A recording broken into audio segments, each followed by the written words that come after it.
Hari ulang tahun Ikatan Dokter Anak Indonesia atau IDAI ke-66 yang jatuh pada tanggal 14 Juni 2020 diperingati dengan pemberian 200 alat pelindung diri dari Ikatan Dokter Anak Indonesia cabang Jawa Tengah. Momentum ini sekaligus sebagai penanda dibukanya kembali Posyandu di Kota Magelang dengan penerapan protokol kesehatan dalam tatanan kelaziman baru atau new normal. 200 APD diserahkan secara simbolis oleh Ketua IDAI Cabang Jawa Tengah, Dr. Fitri Hartono, spesialis anak dan konsultan, kepada Ketua PKK Kota Magelang, Dr. Anda Yeti Byakti Sigit Widionindito, yang nantinya akan diserahkan ke seluruh Posyandu di Kota Magelang di bawah PKK Kota Magelang, Sabtu 13 Juni 2020. Penyerahan dilakukan di Posyandu RW 2 Kelurahan Kedung Sari, Kecamatan Magelang Utara, dan di Posyandu Kelurahan Jurang Ombo Utara, Kecamatan Magelang Selatan. Ketua PKK Kota Magelang, Dr. Anda Yeti Byakti Sigit Widionindito dalam sambutannya mengatakan, setiap anak memiliki hak untuk dipantau kesehatannya. Dan dengan dimulai kembali kegiatan Posyandu di Kota Magelang ini, Yeti berharap anak-anak di Kota Magelang berkembang secara sehat dan perkembangannya tidak terhambat, sehingga akan tercipta generasi kuat dan hebat. Sementara itu, Ketua IDAI Cabang Jawa Tengah, Dr. Fitri Hartono, SPAK, mengatakan dengan adanya alat pelindung diri yang diberikan kepada petugas dan tenaga medis Posyandu, serta kembali dibukanya Posyandu, diharapkan dapat mewujudkan optimalisasi dalam tumbuh kembang anak, terutama di masa emasnya atau golden age, yaitu sampai usia 2 tahun. Jadi seperti tadi yang saya jelaskan bahwa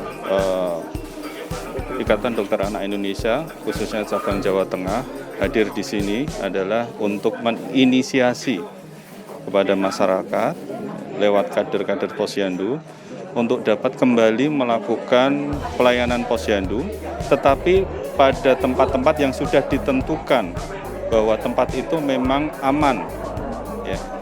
Sehingga kita sarankan di zona hijau dan tetap menggunakan alat protokol tata laksana pencegahan COVID-19. Ya. Nah, kenapa kita inisiasi? Karena salah satu hak anak adalah hak untuk hidup, hak untuk tumbuh dan berkembang secara optimal. Nah, ini bisa kita cegah angka kesakitan, angka kematian bayi itu sejak di dalam layanan kesehatan Posyandu. Ya, begitu ketahuan bahwa anak ini bermasalah, ada masalah pertumbuhan, gizi kurang, ya apalagi stunting, maka tidak boleh ada kata berhenti pelayanan, termasuk pada saat masa pandemi COVID ini. Ya, tenaga kesehatan sudah kita siapkan untuk bisa melayani anak-anak dengan resiko, sehingga tugas kesehatan akan tahu. Ya.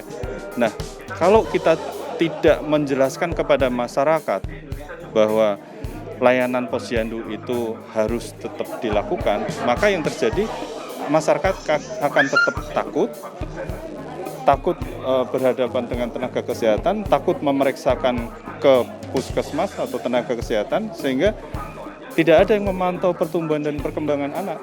Kalau tidak ada yang memantau, pasti masalah-masalah yang berkaitan dengan pertumbuhan perkembangan anak tidak akan terselesaikan. Nah, demikian juga usulan dari IDAI diutamakan dulu. Ya. Yang dilayani adalah anak di bawah usia 2 tahun. Kenapa? Karena di bawah 2 tahun itu adalah usia golden period, periode emas dari pertumbuhan dan perkembangan anak. Kalau ini terabaikan, maka anak menjadi tidak optimal. Artinya hak untuk mendapatkan pemantauan pertumbuhan dan perkembangannya itu diabaikan. Ya, sehingga yang harus kita lakukan, tenaga kesehatan tetap mempersiapkan kader-kadernya, mengikuti prosedur pencegahan yang baik, ya, dengan social distancing, physical distancing, pola hidup bersih dan sehat yang sudah diajarkan, dan tetap melakukan pelayanan Posyandu. Ya. Nah, untuk itu kami berharap dengan layanan posyandu ini angka stunting juga tidak akan bertambah, ya. Angka kesakitan juga nanti bisa kita tekan karena begitu anak gizinya kurang, daya tahan tubuh anak akan kurang. Daya tahan tubuh anak kurang akan gampang sakit. Saya kira itu yang jadi dengan pemberian APD ini untuk menghidupkan kembali posyandu. Betul, supaya tenaga kesehatan itu juga aman, ya. Karena potensi penularan tetap ada di masa pandemi ini.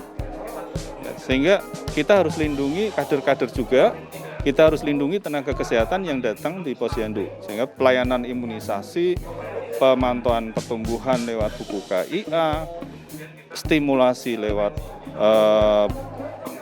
buku SDIDTK tetap kita lakukan, sehingga anak tetap menjadi anak yang optimal. Tim Liputan melaporkan untuk saluran YouTube Pemerintah Kota Magelang.